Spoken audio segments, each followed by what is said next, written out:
All right, I'm going to get started. This is lecture 19 of 1413. I'm going to first finish up some of what we discussed last time on gender discrimination and identity. And then we're going to talk about nudges and default effects.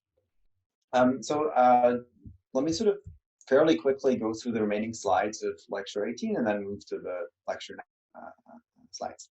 So remember we talked last time about the study by Bertrand et al. About gender identity norms, where we talked about because so the authors argue there's this norm that some men perceive, and perhaps even some women, that men should be earning more than their wives. There's this cliff, this missing mass of households or couples in the U.S.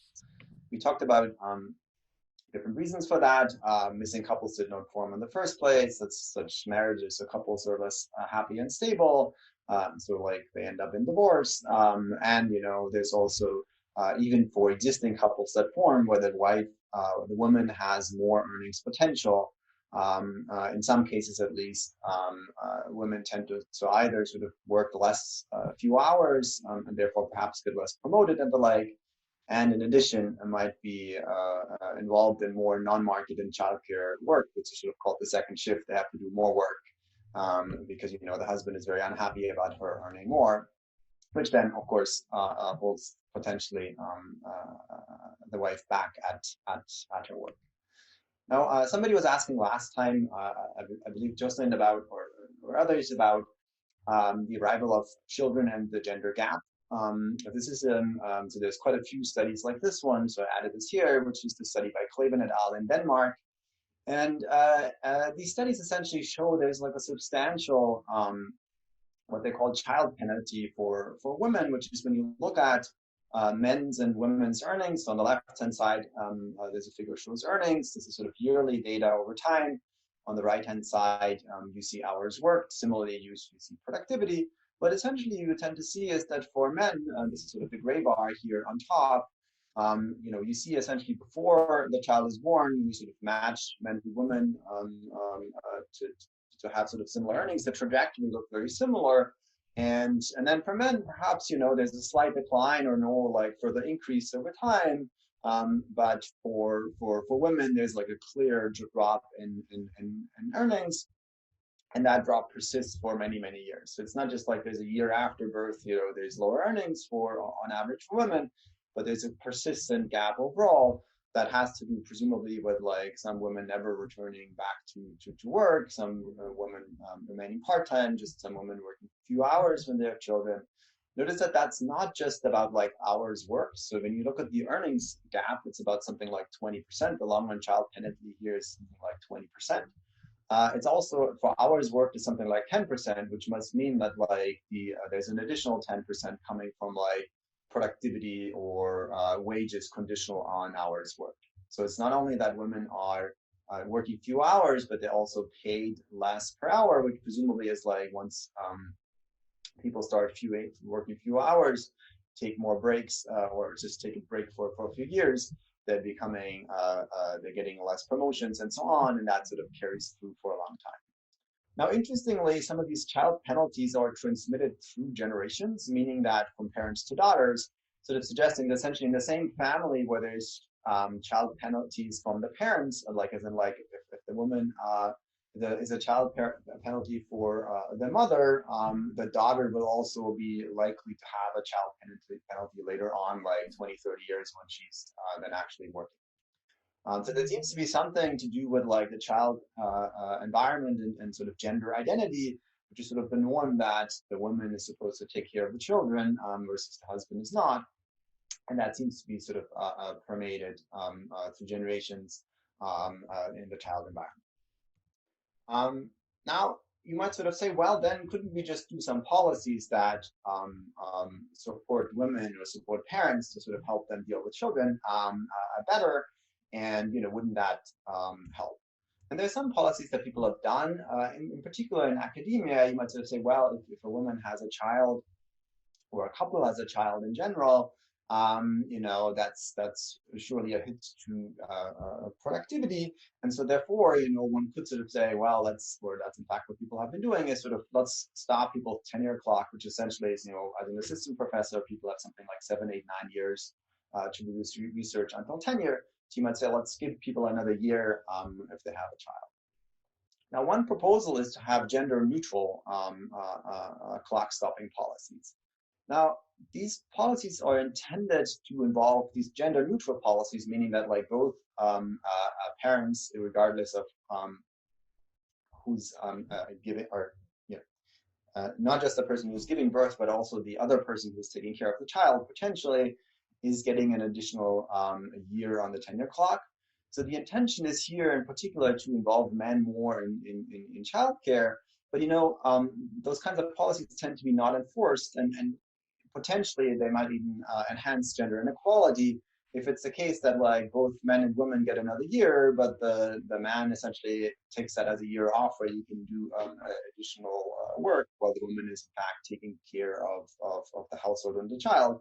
Then such policies in some ways might make things worse. And this is exactly what some studies find, that these gender neutral policies, in particular in sort of in economics, that's also some examples from other settings, but essentially, introducing such policies substantially reduce female tenure rates while increasing male tenure rates. So here's a policy that looks actually a good policy, it's gender neutral and so on, but in fact it might not be, depending on who takes advantage of that and who doesn't. So it's a very tricky question because, you know, some of these things are not enforceable. If instead you gave only these tenure extensions to women, then you could get issues like in households that then like women are sort of pushed out of work, which in part I think some of these neutral tenure clocks try to avoid in the first place. So it's not clear what to do here, but I think it's important to understand that some policies that look like they are in fact neutral or gender neutral, they might in fact not be. Now, let me tell you like about one more paper related to gender and the labor market or identity, which is a very nice paper by Borstein et al., which asks the question whether women avoid career-enhancing actions because these actions signal undesirable traits. So in particular, women might be, ambitious women might be perceived as not attractive partners in the labor market among some. In particular in some settings, such as among MBA students. And so in particular, as you might be familiar with, there's lots of dating happening or among MBA students where people try to essentially find partners or somebody to get married to. And it appears to be the case that being ambitious or being perhaps overly ambitious is perceived as negatively and as an undesirable trait on the dating market for MBAs. Now, what Borstein et al. Find, and this is a joint work with Amanda Palais and Thomas Fujiwara, they find that married and unmarried female MBA students perform similarly when their performance is unobserved by classmates. So these are things like exams, problem sets. These are things that only the professor sees, but not necessarily their classmates. So here, male and unmarried and married female MBA students do similarly well when comparing them. But unmarried women have lower participation grades. So these are essentially things that, you know, do you say something in class? And as you might know, in MBA classes, in some at least, there's somebody sitting in the back actually recording each interaction, each participation very sort of carefully, so you know exactly who says how many things and how often and so on. So it seems to be that like unmarried women tend to not want to look too ambitious and too hardworking in class. Now, that's of course only suggestive. So then they also have a field experiment where they ask people about their desired salaries and willingness to travel and work long hours in a real stakes placement questionnaire. So this is essentially at the end, there's like these placement, there's these career fairs, but people ask kind of about these questions about like, what salary are you expecting? Are you willing to travel really far? Are you willing to work long hours and so on? And of course, these questions sort of all signal ambition. And then the really interesting part in the experiment is then they varied whether this information is perceived to be private. So you're just saying it to like the recruiter, but nobody else in your class or anybody else might find out. versus whether there's some expectation of some of their classmates actually learning about your preferences. And what they find then is that the single female students report lower desired salaries and willingness to travel and work hours and work long hours when they think that there's an expectation that their classmates might find out about it. Which essentially is to say they perceive it to be costly for their class, or if their classmates find out about their ambition. Now, importantly, two other things are also true. One is for other groups, so other women that are not single, or for men, essentially these responses are unaffected by peer observability.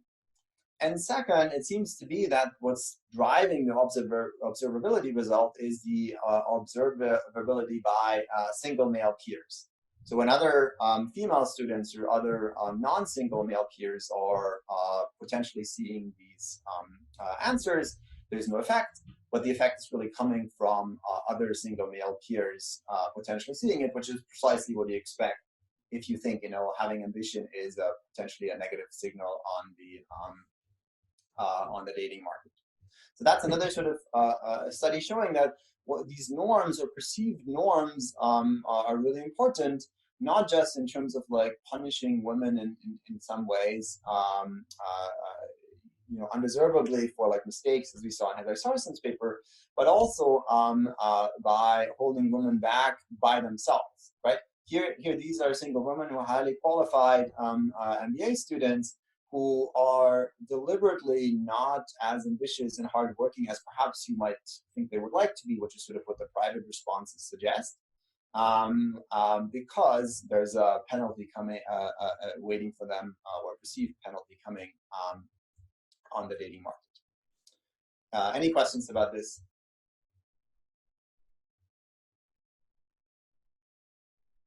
So here's a question about, can it be the opposite? By the way, better ask this in person. It's a little bit hard for me to follow the chat. But can it be that more confident women tend to be married?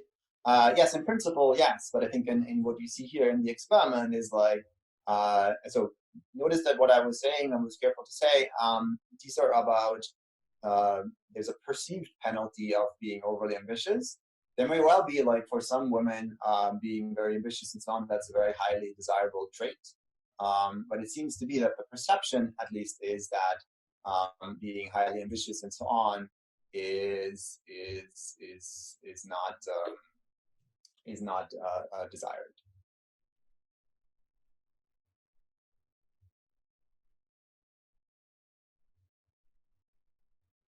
So I think there's another question by Lucy about like married women compensating for discrimination. I think that's all. There might be other stuff going on, but I think the key part here is the variation between private and public among single female students. So when they are asking in private, they're saying essentially they want higher salaries. When they're asking in public or higher salaries and they're willing to work long hours and so on, when they're answering in public, they're essentially holding back, which seems to suggest, and that's consistent, I guess, also with the participation grades, that's consistent with like there is at least a perception of a lower desirability, in particular among their single male peers, which is what this results is driven by, right? That's not to say, it's not clear, by the way, that the study shows that that's actually true. That's about like these women's perceptions. It's also, this study also doesn't necessarily show that this translates at the end of the day in lower earnings and so on and so forth. The authors argue that that's the case, but these are only like sort of questions, real stakes questions in placement questionnaires. It's just sort of essentially more like a proof of concept, arguing that this is an important force that might be at play, that women hold themselves back in some ways here in the case of like a placement questionnaire.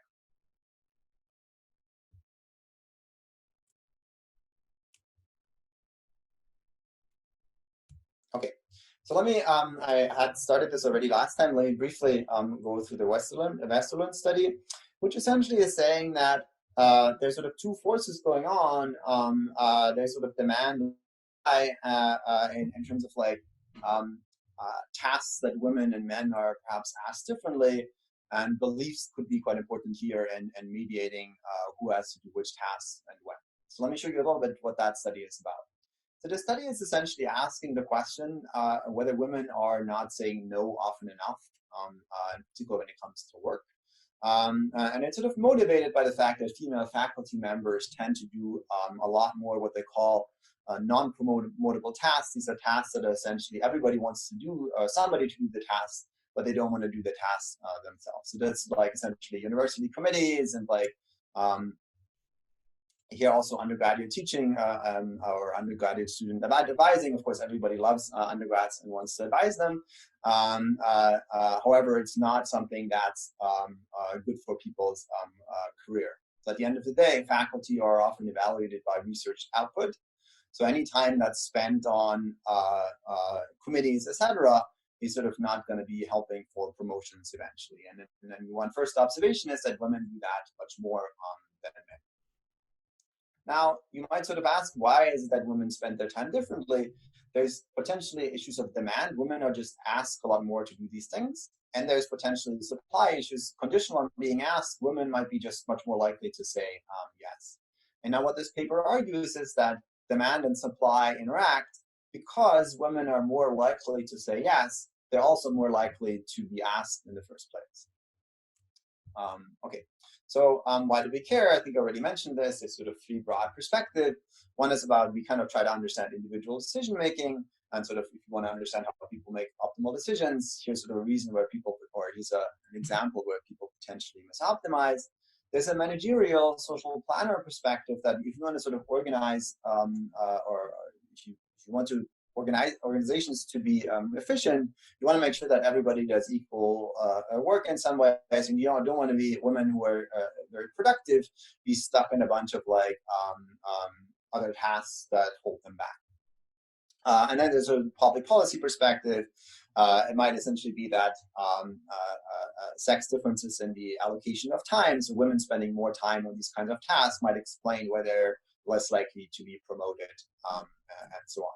And sort of then understanding that and understanding these issues might sort of help with interventions to improve equity. Now, okay, so what are these tasks? Again, there's promotable tasks that's doing research, and there's non-promotable tasks. So promotable tasks meaning like essentially if you do these tasks, you're likely to be promoted or like essentially get tenure eventually.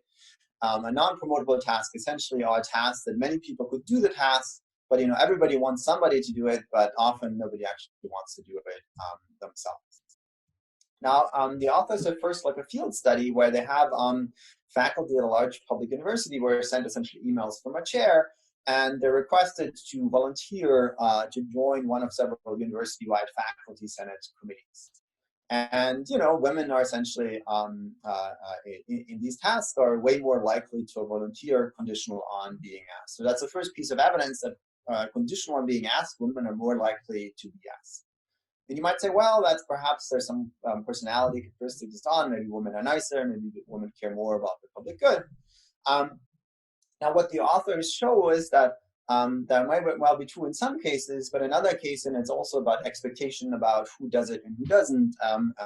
Moreover, the ask about like who is asked is quite different depending on whether you're male or female. And that's where the experiment comes in. So what they do in an experiment is what's called the threshold public good scheme. It's very simple, which is a small group needs to find a volunteer for a task. These are groups of 3 people, and there's like 10 rounds where people are matched over time with each other. And so it's essentially set up to mimic real-world situations where everyone prefers the task to be undertaken by someone, but not themselves. Okay, yes, you don't want to do it. I'd like to have somebody else to do it. You want that somebody does it, but you just don't want to do it yourself. And so people get, the group of 3 gets 2 minutes to decide whether to invest. And investing means essentially you have to sort of press a button here. Only one person can invest, and the round ends when someone invests. If no one invests, all group members get $1. If you are investing, you get $1.25, and the remaining group members get $2, right? So if you're thinking about this task, what you're thinking about is now, A, is somebody else going to invest? And B, like conditional on your beliefs about is somebody else going to invest anytime soon, do you want to invest or not? Clearly, it's the efficient thing that somebody invests, but you don't want to be it yourself because then you get only $1.25 rather than the $2. And the clock ticks down until one person invests, or no investment is made after 2 minutes. Okay, so now what do we find, or what they find in this experiment? Women are way more likely to invest in each of these rounds. This is sort of the red line here. This is the blue line here is for men. And so women are much more likely to invest in women. That's very, the men, that's very clear when you look at these figures. And that's also very persistent over time. So it's not just like perhaps in the first round and so on. This is even after 10 rounds when people keep being matched with others over time. Women are much more likely to invest. Now, how do we interpret this? Or how do we think about this? What can we learn about this? So one explanation that I already mentioned is like women are much nicer, but can we infer this from this task? You say if women are a lot nicer than men, well, then you should find that like we're more cooperative, as Lucy suggests. If women are a lot more cooperative, you should see that in women-only groups, women are much more likely to invest than in male-only groups. And that's exactly what they try to do in the experiment. So they have essentially like single sex sessions where they have all female and all male groups. And what you find is, well, the probability of investing is actually exactly the same for men or women. They also find that when trying to predict who's investing and who's not, sort of any measures of social preferences, risk preferences, and so on that they have elicited previously, actually not predictive of this behavior. That sort of suggests it's really not about altruism in the sense of like being nicer or wanting. So in some sense, investing is doing something nice for the others in your group. It doesn't seem to be that it's about that. It's also not so much about like risk aversion. So you might sort of say, well, I'm investing because I really like certainty. If I invest, I know exactly what I'm getting. If I'm not investing, I get a chance of like getting the $2 or a chance, essentially a lottery between $2 and $1, depending on then the probability is essentially your belief about what you think is the probability of others investing. So your risk aversion might matter, but they also show that risk aversion is really not important. So now they have essentially two experiments. One is the experiment one that I showed you. Women are more likely to invest in mixed sex groups, and they have women and men are equally likely to invest in single sex groups.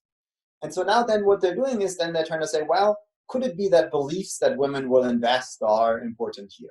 So that's essentially the idea. If you think that like, women are more likely to invest than men, if women think this and men think this, then essentially you're going to be in a situation where if you have a mixed sex group, then you'll have one woman, say, and two men. The woman thinks like, oh, the men are not going to invest anyway, so either it's like her investing or getting $1. So then for the woman, it's optimal to invest. And the men are going to think, well, the woman is going to invest, so like, why should they invest if the woman is investing anyway? For them, it's then optimal not to invest. Now, experiment 3 then gets at this in some ways, which essentially is about now getting women and men to ask to invest. So what they do is essentially they have what's called a photo, or they call it a photo ask, which they have 4 people per group. 3 people as before can invest. That's essentially the same as before. They call them green players. Not sure why, but essentially these are green players. And one person is unable to invest, but he can ask one of the 3 others to invest. It's not a binding request. Essentially, just like it's sort of a nudge if you want. You can sort of essentially suggest it and maybe exert some social pressure. That's the red player. And then the red player is essentially incentivized. The red player wants the investment to happen. So this is kind of what this looks like. There's essentially like 3 people that you see as the red player, and you can say, whom would you ask? Any of these 3. Then you see the photo, so obviously you see the gender of the person. And so what they then find is that women are much more likely to be asked. So you see here the red lines are more to the right, or there's more red to the right, which is the total times asked to invest. So there's more mass to the right for women than for men. Now, what did we learn from that? Well, absent a request, investment rates do not differ by gender. But when asked to invest, women are more likely to do so. So there's 2 things going on here. One is, when asked, women are more responsive. And so which sort of says that the marginal increase of being asked is higher for women than for men. And then in addition, women are also more likely to be asked. which is to say, when people have the choice about whom should you ask, well, they kind of know who is the person who's more likely to react, which is more likely, or is the woman in the group. So they correctly understand that if they ask the woman, that it's going to have like more of an impact than asking men, and that's true. So when women ask, they're also more likely to comply.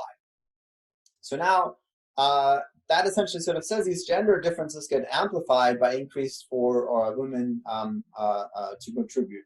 So not only is it the case that they're more likely to say yes, but on top of that, they also will get more requests, which of course then is like they do extra much work overall.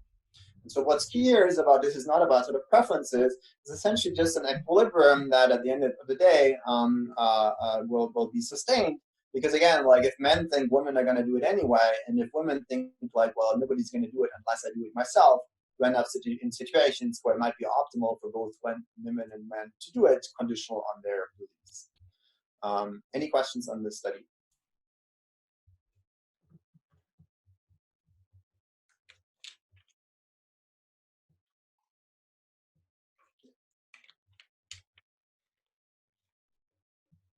Okay. So then let me just summarize a bit. So we saw large gender wage and earnings gaps that even persisted even until now. Substantial progress has been made due to the technological advances and other improvements, but so there's persistent gender differences in many societies, including the US. Biased beliefs and identity concerns appear to or play a particularly important role, in particular in some issues such as educational differences and so on, and sort of given the technological advances, some of these technological issues are less important now, but really it seems to be that biased beliefs and identity concerns are at the center of explaining things. In addition to the child penalty, but even the child penalty, you might argue, is driven by beliefs and identity and so on. And then there are these feedback mechanisms between demand and supplies of tasks, or like that women and men are doing. And in particular, it seems to be that, again, beliefs are important in the sense of like it matters what people think other people do. And then that seems to create essentially these inequalities across gender. Now, if you want to sort of mitigate or reduce or eliminate the gender gap, it's really important to understand these issues. I think we have made quite a bit of progress in understanding what's going on and identifying the issue. Now, I think is the next steps are to try and understand what are policies that are in fact successful in helping us do that. So this lecture is about defaults, nudges, and frames. And originally I planned to also do mental accounting, but given that we didn't finish last time, I should have moved this to a later lecture, at least for a bit. Okay, so where are we in the course? We talked a lot about preferences, we talked a lot about beliefs and the interaction of those and sort of potential deviations from the neoclassical model. Now we're going to talk about non-standard decision-making, and one way to think about this is to say, even if you understand people's preferences very well, and you can understand these are non-standard preferences in some ways and potentially biased beliefs, even conditional on that, people might behave in some ways where they deviate from the neoclassical model that is hard to explain just by deviations in preferences and beliefs. So there are additional deviations from the neoclassical model that are beyond changes in preferences and beliefs. And in particular, I'm going to talk now about frames, defaults, and nudges. Mental accounting is a similar case of that. We'll talk about this later. Okay, and so the most famous paper in this space, or one of the most famous papers, is about 401k savings. So companies offer these 401k savings. That's right. So it's in fact the most common voluntary savings vehicle in the US. What they do is you set aside some money for retirement, and you choose what's called the contribution rate. It's like what fraction of the income want to contribute, and you choose the asset allocation. That is offered by companies, by employers. Now, why are employers doing this? Employers want to. It's seen as sort of a nice thing that employers can do for their employees. It's potentially a way in which you can create some form of solidarity with your employees. In a way, you want your workers to do well in retirement beyond their working for you and so on. And there's sort of overall what companies often do is they offer matching contributions up to a threshold. They so often like incentivize that, in fact, fairly strongly. There's also a penalty for early withdrawal. Why is there a penalty for early withdrawal? Yeah, exactly. It's like a soft commitment device in some ways, in the sense of, or it's a hard commitment device in the sense of like it's dominated. But essentially, it's like it's sort of a mixture. You could have it like a hard commitment, a fully hard commitment, or very hard commitment device, where you could say you cannot withdraw this until like age 60 or something, or 55 or whatever, or 65 whenever you retire. That's not what it is. Instead, there's a penalty, but it's often like 10%. And the penalty is there because you want to avoid that people, what's called leakage, that people essentially withdraw money early, presumably because of self-control problems, present bias, and so on. There's lots of leakage, in fact, even though there's a 10% withdrawal. There's a 10% withdrawal as opposed to like shutting it down entirely, because sometimes people have shocks, they have health problems, and so on. They need a bunch of money. And in those cases, of course, you want to allow this, or the company wants to allow that to people. So a 10% penalty tends to be sort of a compromise between that. There's tax deferral, which is you pay usually like a lower marginal tax rate during retirement, right? When people are 30, 40, they earn a lot of money compared to like when they're 70 during retirement. So people can pay taxes when they receive the money at retirement. So to the extent that your marginal tax rate is lower, then you're going to save some money from that. So that's another reason why you might want to use your 401k savings. Now, what are some patterns of 401k investments? 2/3 of employees believe that they're saving too little when you just ask them. And 1/4 of these intends to raise their savings in the next 2 months. So that's sort of the typical thing that sort of smells like self-control problems, where you ask people like, are you happy with your savings? Should you be saving more or less? And people tend to say, oh, no, I want to like really save more. Next 2 months, I'm going to do it. This is sort of the same as when you ask people about the gym. I always exercise more every month, but it happens. Almost nobody follows through. In fact, the reported undersavers or have low savings rates. You find similar patterns also in other surveys. If you're interested in more of the Choi et al. Survey, does a very nice job at sort of summarizing these patterns. Now, given these patterns, what are standard economics tools to increase savings? Suppose you're the social planner or a company want to increase people's savings. What would standard economics 1401, 14A, or whatever tell you? What should you do to increase people's savings? How would you do that? First, the matching contribution is very much like an incentive. So like a very standard, straightforward incentives.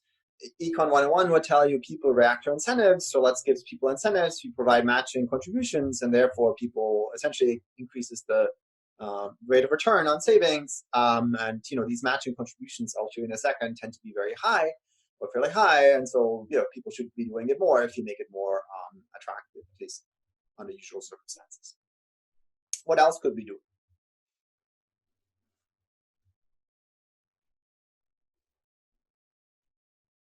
And maybe that's not necessarily standard economics. Of course, one option will be like the default, but what other options could we do? What else could we do to people? Right. So you could so the matching contribution is a way of doing that, essentially, because I'm telling you I'm matching however much you're contributing by adding so much money in your account, and you're not supposed to withdraw it. So that's implicitly giving you a return. Another thing I think that you're already saying is what I have here as well, which is provide additional choices or better choices in some ways, or improving what's called or financial education. That's to say, maybe people are not investing in the right thing, and so maybe I could need to give them like better investment funds or other options that have higher returns. And by doing so, people will be inclined to save more. Or maybe I can explain to them better, for example, compound interest and so on. That's sort of something maybe people don't quite understand, perhaps because of low education. Now, that's not necessarily standard economics in the sense of like people are confused. That's sort of not what standard economics would say. But it might well be that people are, if you explain to them better, what is compound interest? And if you save now, 5% of your income, how much will that be in 30 years from now? People are often surprised because that's very high. you could sort of get them, provide them with additional choices, maybe make it more attractive for them. You could even sort of subsidize it and say, you know, here's a fund and I'm even giving you more money. Notice that that would be quite expensive for the company to do over time. So companies tend to not do that. Now, it turns out none of these tools tend to be very effective. So people have tried this despite the fact that, like, there have been matching contributions, despite, you know, they've tried to do financial education, sort of information sessions, providing more choices and so on. Notice that actually sometimes backfires because people get confused because there's too many choices, or it's called choice overload. So these things tend to not work particularly well. Now, one question again, why are companies actually trying to increase people's savings? So in some sense, you might say, well, we're offering, here's your 401k savings, you offer to you, but whoever wants to actually do it can use it, and otherwise we really don't care that much. So why are companies still interested in doing this? Why are people paying this match? We had some answer already before, but that's actually not quite the answer why this is going on. So to be clear, there's two questions. One question that we talked about a little bit previously was like, why might the company offer savings options anyway? And the second one is conditional on offering that. Why is the company really interested in increasing take-up? Because they say, well, whatever, like we offer it, some people like it, some people don't, and if they don't like it, why do we care? So I always thought, you know, when I first read about this, I thought, you know, companies are nice and they want to sort of be good to their employers and they want the best for their workers. And you're already a lot more cynical in the sense of that you're kind of saying, well, you know, how do we get workers to work a lot more? It could be. I mean, I haven't heard of what you were saying, but I think in principle, that could be a reason where, in a way, I think companies like workers to be happy, and to the extent that if they consume more right now, that probably makes them happier and perhaps more productive.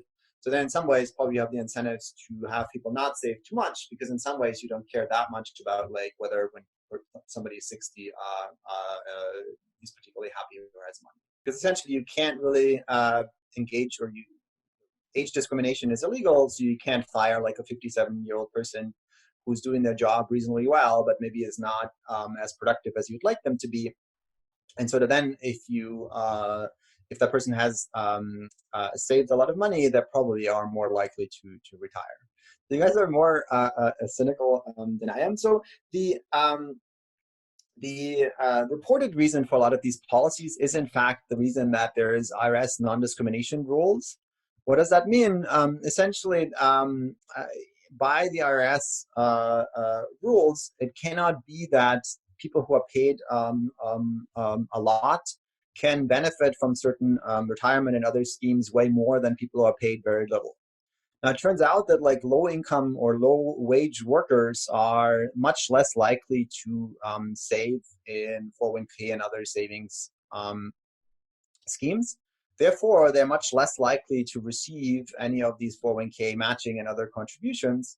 And therefore, essentially, their companies tend to have way more money spent on like sort of high-paid employees than low-paid employees.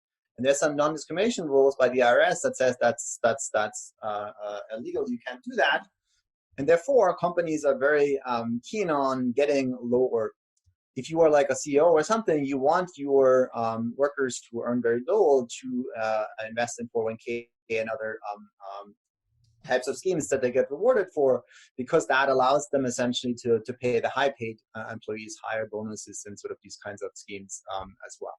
So that's essentially one of the reasons why companies are very, very interested in increasing their 401k savings, in particular among workers with low wages. And that's exactly what the default policies tend to do. Chad, did you have another question, or was that just your hand that's still up? Okay, so let me move on. So why would you participate in 401k savings schemes? We already talked about this. What are the costs of non-participation? There's essentially three main reasons from the worker's perspective. There's foregone tax benefits, and the tax benefits are, again, your marginal tax rate, usually while people are working, tends to be higher than the marginal tax rate when people are retiring. So essentially by investing in 401k savings, they can defer taxes and thus save some taxes. Second, people forego the employer match. I'll tell you about this in a second. And number three is, that's a little more subtle, which is foregone consumption smoothing, which essentially is like your marginal, the marginal value of $1 for you while you're working at age 30 or 40 tends to be lower than the marginal value of $1 once you're 70 or 80.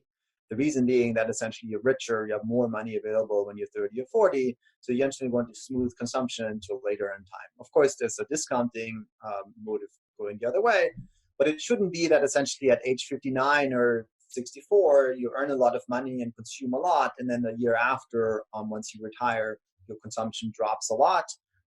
Economists would say you should smooth this out by essentially saving some money to the future, and 401k savings schemes might help you with that. Now, why do companies care? I already said that. Essentially, come back. There's non-highly compensated employees don't save enough or don't save very much, in particular in these schemes. And the IRS non-discrimination tests has essentially non-discrimination tests in pension plans that precisely try to prevent that. So really what you want to do is you want to sort of get your low-income workers to save. Okay, so now here comes the paper by Madrian and Scher. That's a very successful, one of the most successful papers in behavioral economics. The reason being that standard economics has sort of failed in some ways, in the sense of saying, like, we tried matching contributions, we tried giving people education or information, and so on and so forth, and none of these things have worked very well. And then instead, something that shouldn't matter, which is what I'm going to show you in a second, the defaults mattered a lot and had huge effects, and which is very hard for standard economics to explain. And then on top of that, this is in a domain where we really care about a lot. Savings is one of the most important choices that economists have considered. And so that's a very good example of like an early example of an aspect of behavioral economics, in this case default, that really matters in some ways that's hard to explain for standard economics, and that the standard tools of economics seem to not have been working very well. Okay. So what does the paper actually do? It's a large publicly traded Fortune 500 healthcare company. You can enroll in 401k savings plans any day by essentially filling out an enrollment form or calling the 401k record keeper. What does that mean? Essentially, you call somebody and say, I want to invest in 401k savings when you're in this company. And you're going to say, I'm going to, I want to say 5% of my earnings, I want to save every month. Or you could fill out a form. Now, these days, a lot of this is like online. So if at MIT you want to change your 401k savings, you essentially have to like fill out an online form and change your online allocation potentially. So there's potentially like a small transaction cost involved, but notice that this transaction cost tends to be very minor, in a sense, like it's going to take you maybe like 10 minutes, maybe like 20 minutes, maybe if you think about it for a while, it takes you an hour, but really it's like a very minor cost of time overall that just costs you compared to the potentially huge benefits of employer matches and so on. Now, what are these employer matches? In this particular company, it's a 50% matching contribution for the first 6%. So again, what are these percentages? The percentages are essentially the fraction of your income that you'd like to contribute to these savings. For example, 5% or 3% or 7%. Is what you're saving. Another company says they're going to match a 50% for the first 6%. For example, if an employee chooses 4%, the company pays an additional 2% into that savings account right away, right? So that's actually quite a bit of money. If an employee chooses 10%, the company pays an additional 3% because that employee has sort of is above the cap of 6%. So you cannot get more than 3% from the company. Other companies these days have even like 100% matching contribution for 5% or the like. That tends to be fairly common. So for example, MIT has like 100% matching contribution for the first, I think, 5%. In the specific company, the employees are first eligible after 1 year of employment before the change happened of the policy that we're going to talk about in a second. Now, notice that this is like a terrible policy from a behavioral economics perspective in terms of like, if you wanted people to sign up and really do this, that's not what you would do. If I'm telling you like, here's a thing that I want you to sign up for, in a year from now, please come back and do it. Well, in a year from now, people might forget, people might procrastinate it, people might sort of like, be busy with other things. So it's, it's not a policy that's great to do to start with to get people involved. In some sense, there's no wonder that participation early on was kind of like low. Now the company does that because turnover tends to be high, and you kind of try to avoid paying people early on that might leave anyway, and you have to deal with the paperwork and so on and so forth.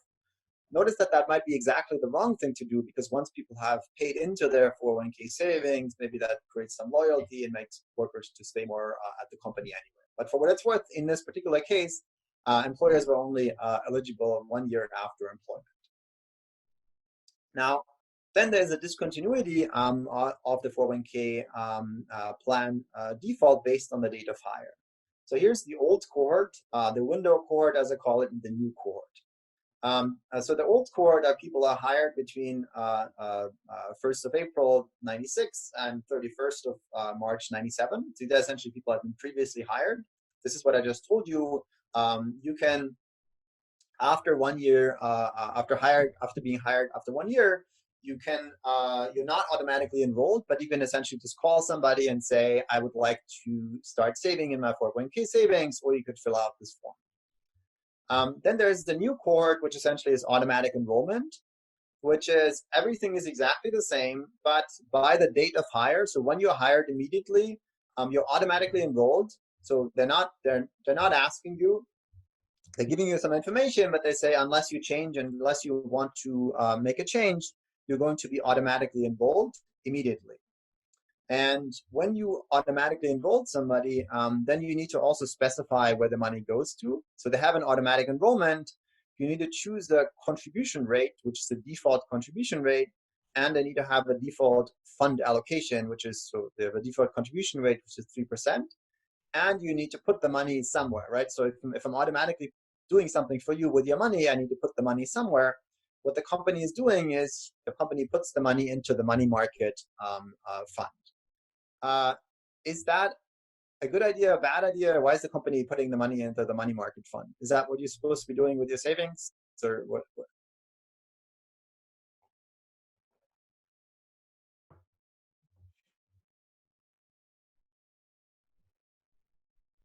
Or maybe first explain what is a money market fund, and then tell what is it a good or bad idea. Somebody says they saw the .com bubble coming, potentially, but I think if you were save for retirement, what should you do? Here's some free investment advice for everybody. What should you do? What are people telling you? Like if you go to somebody who does finance, but essentially what people would argue you should be doing is you should invest in stocks or some forms of diversified portfolio of stocks. You should buy essentially the stock market, the S&P 500, or the world stock market, or the like, which essentially is risky but also has a much higher return. Now, given that, like, if you start investing at age, like, 25 or 30, if you do that for 30, 40 years, that has a very likely, very high long-run return, and a much higher long-run return that you will have if you invest in the money market. Now, there's a question of, like, what is the optimal risk and so on, but investing, no investment advisor in their right mind, maybe perhaps partially because they want to make money, but I think only including people who want the best for you, will tell you you should invest everything in the money market. Now, why are the companies doing that? Essentially, the company is worried about liability and about getting sued or getting at least like in trouble with their employees. Now, if they default, so essentially, if I'm not offering any retirement savings, then I'm like, of course, that's not a big risk to take. If I'm instead saying I'm hiring you and I'm putting your money without really getting explicit consent for you, without you explicitly saying you want it, I'm putting your money into some investment fund, and potentially a risky investment fund, and that thing like essentially crashes and people lose a lot of money, they're going to get really upset with you potentially. And that's from the company's perspective, just not worth doing. Essentially, the company wants to help people. Again, remember, a part of the motive of the company was just to get people to contribute in the first place, to essentially get around their IRS non-discrimination rules. And so the company is really not necessarily that interested in high returns for their workers. And in particular, companies worried potentially about like essentially the stock market crashing and then sort of people getting really upset with them, which would be quite costly for them. And then they would be like, why did you put the money in this risky thing? While in fact, you know, you could have put it in the money market and so on. And the reason being is essentially because there's no explicit consent, because it's essentially a default option where I'm essentially, the default is such that like you're automatically enrolled. So unless you tell me otherwise, you're going to be, the money's going to put there. And, you know, so there's never something where the person says, yes, I want the money to be invested in X or Y. Okay, so then this here is the main result of the paper, which is the participation rates in 401k savings accounts are dramatically higher with automatic enrollment compared to the previous regime. So you see here, this is the old cohort, this is the window cohort, and these are like previous cohorts. So you see that prior to automatic enrollment, the participation increases or increased with tenure. That is to say, the longer you're at the company, the higher the fraction of people who participate in 401k savings. But even people who have been in the company for 20 plus years have only like a contribution rate of about 83%. Now, if you do automatic enrollment, which is getting people enrolled, but like people are free to choose whatever they want. If they don't want to invest money into the 401k savings account, they can opt out at any point in time. But when you do that, people get essentially way more likely to be enrolled. The participation rate is as high as 86%. So there's essentially dramatic differences in what you would argue is like a very important choice, which is, you know, if you think about like what are important choices in your life, savings choice is one of the most important ones. So there's dramatic differences, and when you do automatic enrollment, people are way more likely to enroll than if not. Now, in addition, and then this is here is, I guess, sort of the part about the low-income workers. When you look at, this is when you look at the first two columns of this table, here you see these effects. So first you see this is the window cohort here. This is the cohort that was essentially before the change was done. And here is the new cohort, which is the cohort that receives automatic enrollment. The difference is dramatic from like 37 to 86%. And this is now by compensation levels of workers. And what you see here is in the window cohort, you see this huge gradient here by compensation. So workers who are, and this is before the automatic enrollment, workers who received fewer than $20,000 per year, only 12.5% of them actually were participating in 401k savings to start with. And among people who earned a lot already anyway, was this thing was like 68%. There's a huge discrepancy here, and this is precisely where the IRS the IRS discrimination rules were guiding.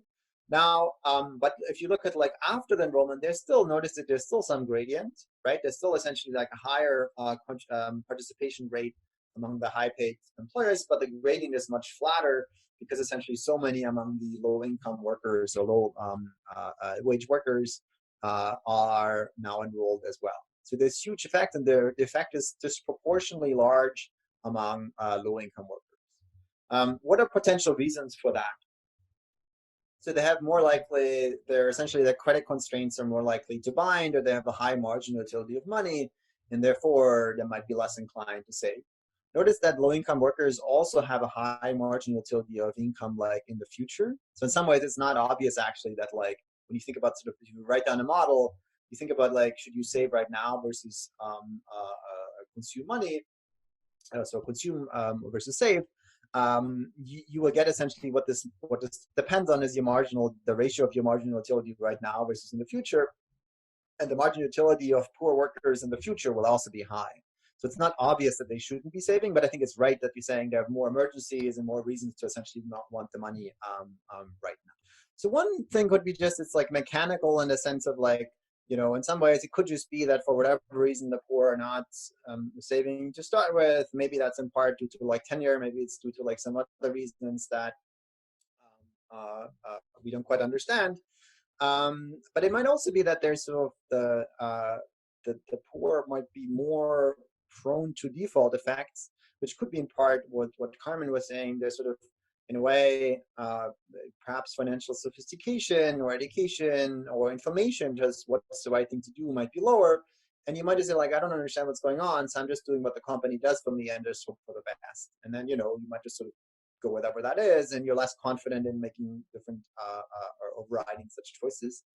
Another explanation, and I'm going to talk about this when we talk about poverty a bit, which is the idea that poverty taxes people's bandwidth and attention. That's to say, like, essentially being poor is really hard in various ways. You have to struggle with so many different things about paying your bills and so on and so forth, which is precisely kind of what Jose Emmanuel was saying in part.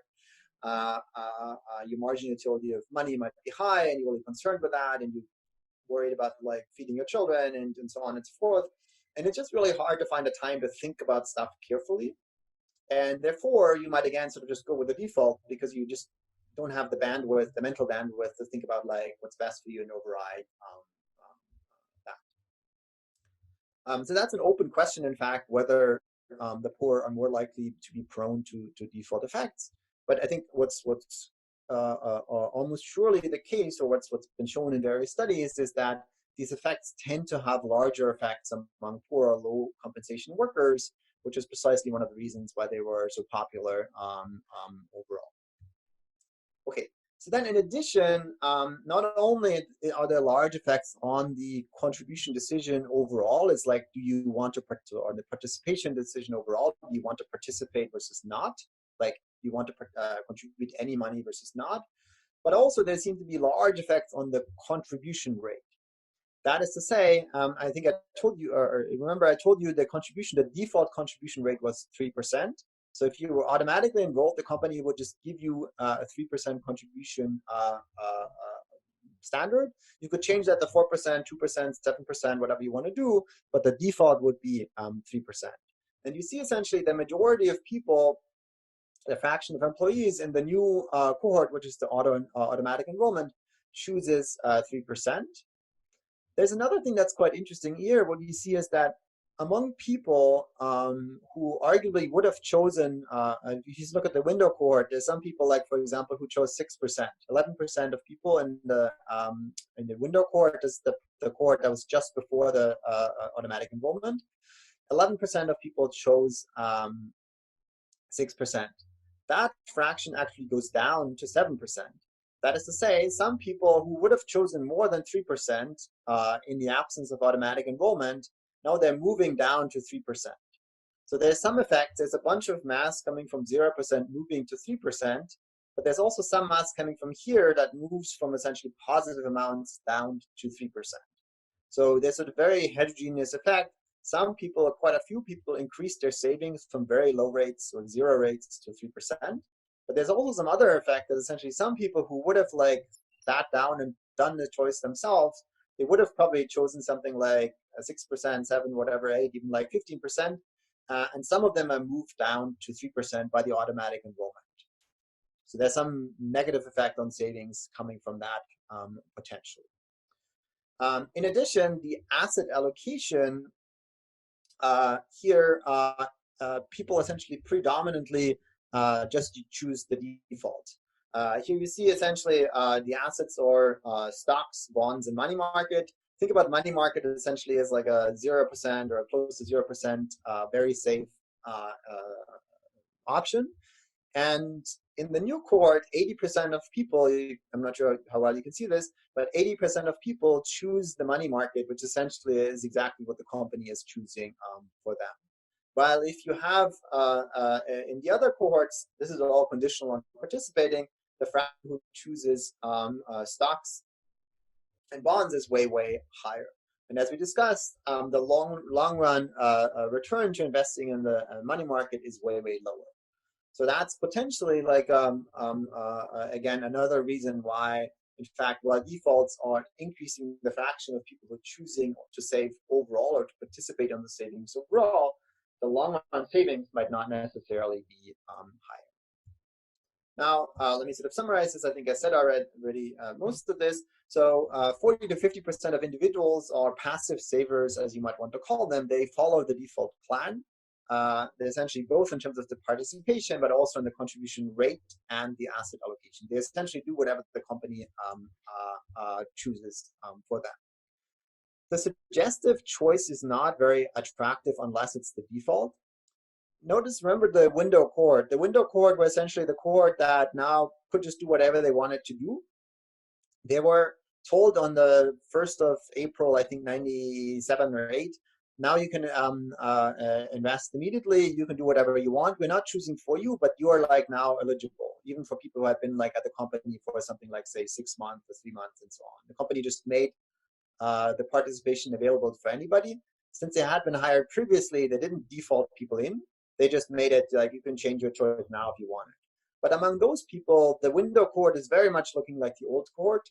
They're not sort of following the company.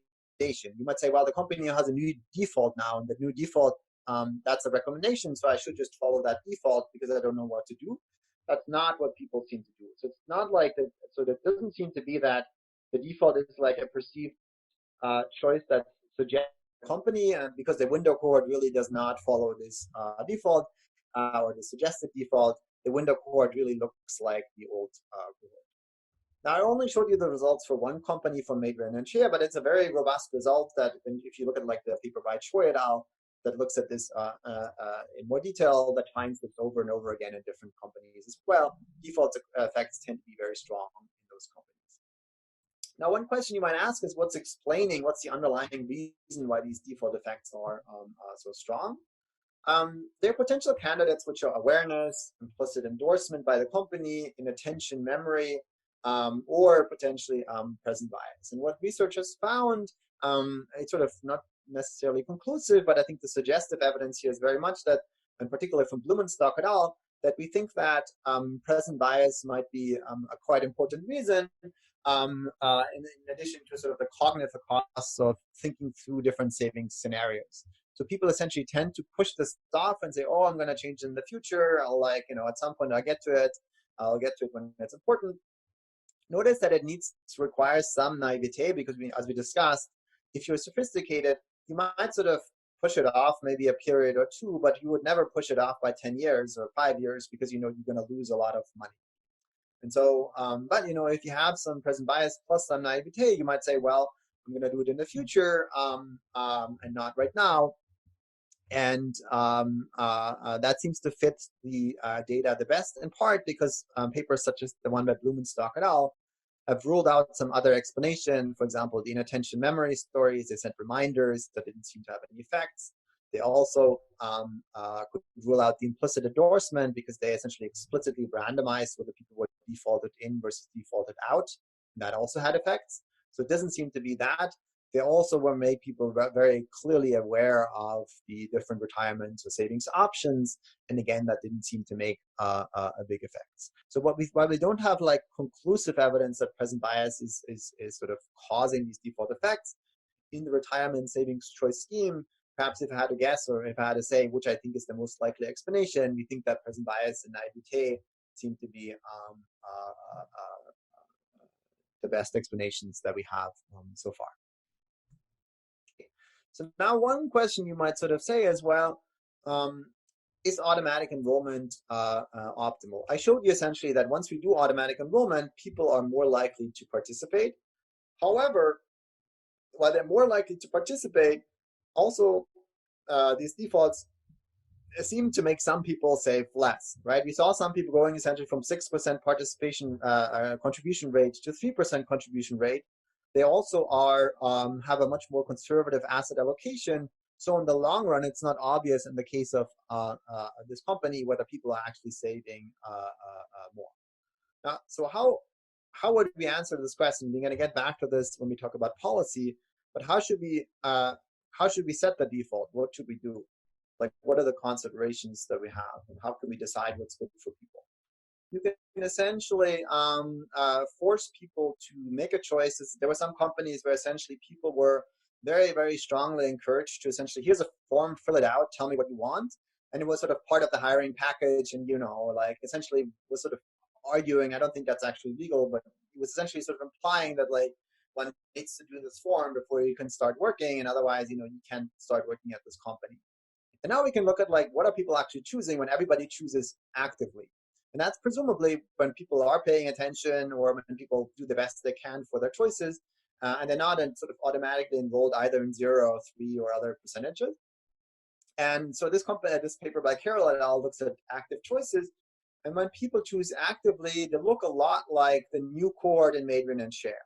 So essentially, that sort of seems to say that the default did, in fact, the default into like automatic enrollment seem to have alleviated under savings, right? So because, when people choose actively, they look a lot like the new cohort compared to the old cohort. It seems to be that like people, when they're defaulted in the no savings option, they kind of maybe think, oh, I'll do it in the future and so on and so forth, but then they never sort of get to it. Now, when you actually ask them actively, what do you want? It seems like people are mostly wanting to enroll. Now, one thing that is quite interesting here is that it seems like the default effect seems to mostly disappear after 3 years. That's true for quite a few studies. However, even if that's the case, well, there's no catch up in levels, right? So if you start contributing in like after 3 years, well, you miss out on 3 years of savings. You're never going to catch up overall. Moreover, people tend to change their employers very frequently, in particular in the U.S. So if it takes you 3 years to like sign up for retirement savings every time you switch your employer, you're going to not save very much. Chetty and I have an example where they find, in fact, very clear effects on long-run savings of these types of default effects. Now, let me tell you a little bit now about, I'm going to sort of move the frames and nudges until next time, which I think should be fine because there's not that much left anyway. But let me tell you a little bit about sort of a cautionary tale about defaults. This is a very short paper by Cronquist and Thaler that looks at the privatization of Social Security in Sweden. So they had 456 funds, and there was one default fund chosen by the government. And in 2000, this default fund was discouraged with a massive marketing campaign. Essentially, people said, like, don't choose the default fund, just pick for yourself, make the choice that's the best for you. And then in 2003, this marketing campaign ended, and now essentially the majority again sort of chose the default account or fund. Now, as it happens, the portfolio is actively chosen in 2000, or did a lot worse than the default. So people essentially were choosing on their own. And in part, I think because they're just unlucky, because they happened to be at the wrong time in the wrong place, chose sort of very risky assets, and the default tended to be somewhat more conservative. So people lost a lot of money.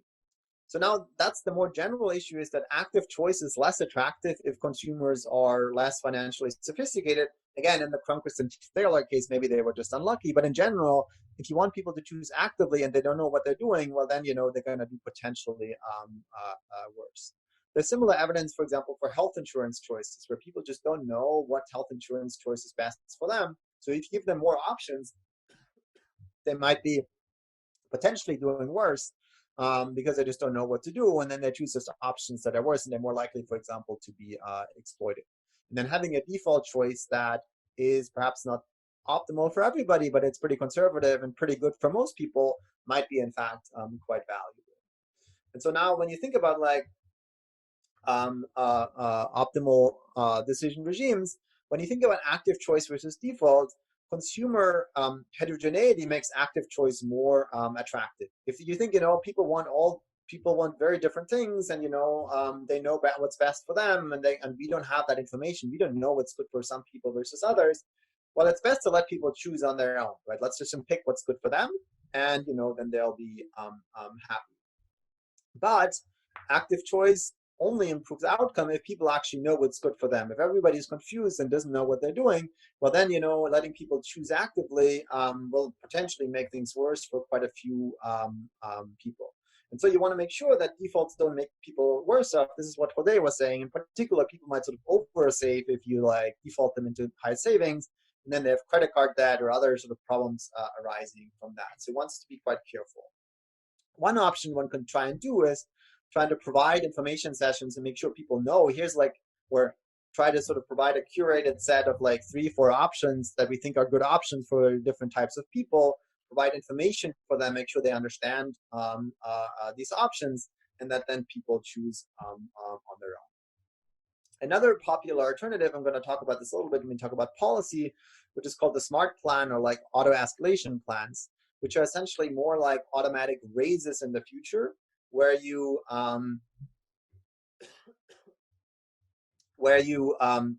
essentially can commit to automatically raising your savings in the future. You say essentially every time I get a pay raise, 1% or like some fraction of that pay raise or 1 percentage point of my earnings of that pay raise will go through like my savings. So then, you know, you don't have to like essentially reduce your consumption or your salary right now that you receive, but in the future.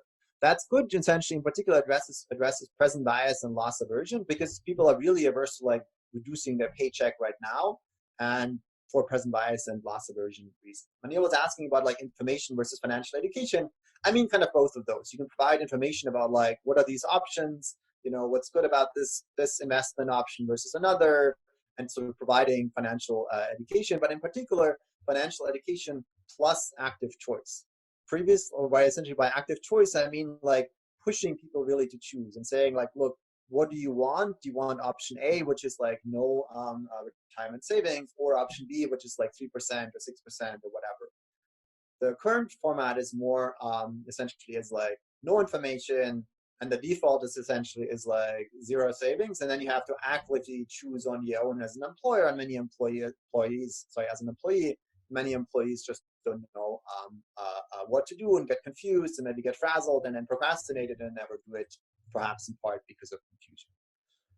Okay, and then, you know, other settings have like enormous default effects. This is, for example, true for organ donations. I talked about this already in the first or second lecture. There's some other settings such as voter registration, green energy options, and so on. So default effects can be really, really powerful, but one wants to be quite careful in using them. I'm going to talk about this a little bit sort of at the end of this lecture next time. Let me stop here. Let me just tell you. Let me just tell you what to read, which is 1 second. Which is the paper by Ariely et al., sections 1 through 4. You can read more if you want, but like section 1 through 4 already gets you pretty far. This is really like a fun paper that questions a lot of assumptions of neoclassical economics. You know, makes you wonder kind of where preferences come from and what they really mean. So it's a fun read. I'll talk about this and the remaining part of this lecture, which is a bit on frames and nudges more generally, next time on Wednesday. Let me know if you have any questions. Thank you so much.